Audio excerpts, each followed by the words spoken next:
daily game plan for success. It's Sacks in the Morning. Steve Sacks. Hi, Steve Sacks here with Sacks in the Morning, and today is Wednesday. That means we're going to talk about courage today. I mean, this is one of my favorite topics because we used to have this mantra when we won the World Series back in '88, and the mantra was the courage of our team because we weren't the most talented. In today's courage example, we're going to talk about a young lady that is a great story, and this is about Bethany Hamilton from Kauai, Hawaii. When she was 13 years old, Bethany was attacked by a 14-foot tiger shark that basically tore her arm off at the shoulder.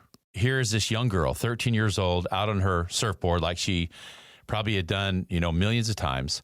And this 14-foot tiger shark comes by and just swiftly just takes her arm off. And then by the time she got to the hospital, she had lost 60% of her blood.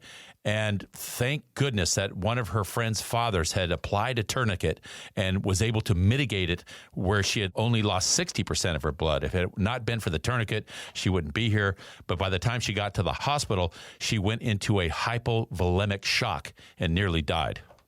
So if it was me, and I'm sure it's like most other people as well, if I was attacked by a shark, I'm already afraid of the water.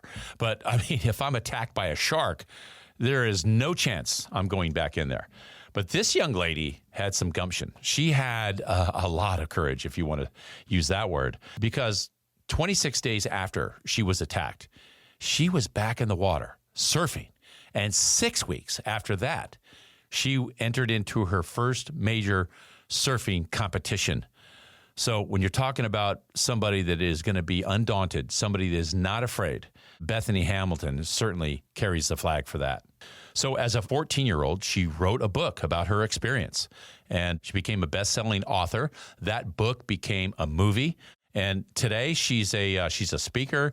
She has retreats for married couples as well, and she's a faith-based speaker, communicator with couples in marriage. So she's done a lot of positive things in her life and experienced something that most of us would never want to face or would never want to think about having to go through. Another great thing I like about Bethany Hamilton in this little story is she had a crazy bad thing happen to her. And then she was able to write a book, and the movie followed.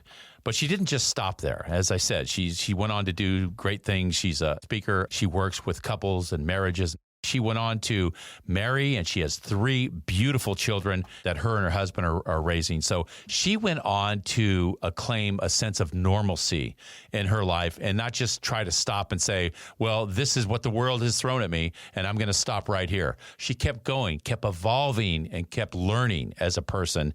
And that's a great inspiration in a story in and of itself. And I'm happy that we talked about her today. And that's my short for today. If you like what you heard, give us a positive review, subscribe, and share. Also, don't forget to go to our website at sacksinthemorning.com if you want to get into the swag store. Hit the shop button, and believe me, it's all there for you. Hats, mugs, tumblers, V-necks, visors, you name it. Go take advantage of the swag store at sacksinthemorning.com.